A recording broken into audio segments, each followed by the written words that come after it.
Bonjour, j'ai acheté un smartphone et le vendeur m'a proposé une assurance affinitaire.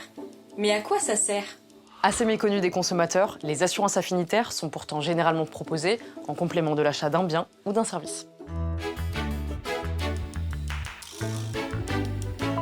Lors de l'achat d'un produit ou d'un service, vous pouvez souscrire une assurance affinitaire. En fonction du bien, elle peut prendre différentes formes. Par exemple, il peut s'agir d'une garantie contre le vol ou la casse pour un smartphone, d'une extension de garantie qui prolonge la durée initiale de garantie d'un téléviseur. Mais est-ce un contrat intéressant ou une assurance en plus?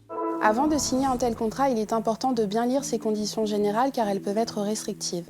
2 éléments doivent faire l'objet d'une lecture attentive. La définition des événements garantis d'une part et les exclusions de garantie d'autre part. Il est important de savoir qu'il revient à l'assureur de définir les événements qui permettront le jeu des garanties.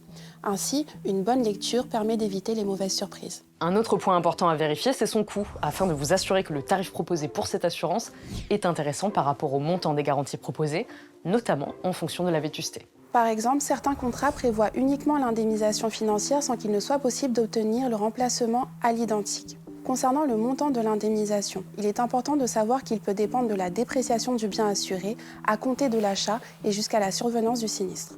Quoi qu'il en soit, le vendeur doit vous remettre le projet de contrat ou une notice d'information. D'autre part, vérifiez bien que les garanties proposées ne font pas double emploi avec celles d'une autre de vos assurances, comme votre assurance multirisque habitation ou celle rattachée à votre carte bancaire. Et si je souhaite mettre fin à mon contrat d'assurance affinitaire, comment faire? Généralement, ces contrats sont conclus pour 1 an avec tacite reconduction. Vous pouvez donc y mettre fin à tout moment dès la fin de la première année d'assurance par lettre recommandée avec accusé de réception. Il faudra cependant veiller à respecter le préavis de 2 mois. Enfin, sachez que la loi accorde à l'assuré la possibilité de renoncer à son contrat dans la limite d'un délai de 30 jours calendaires à compter de la conclusion de celui-ci.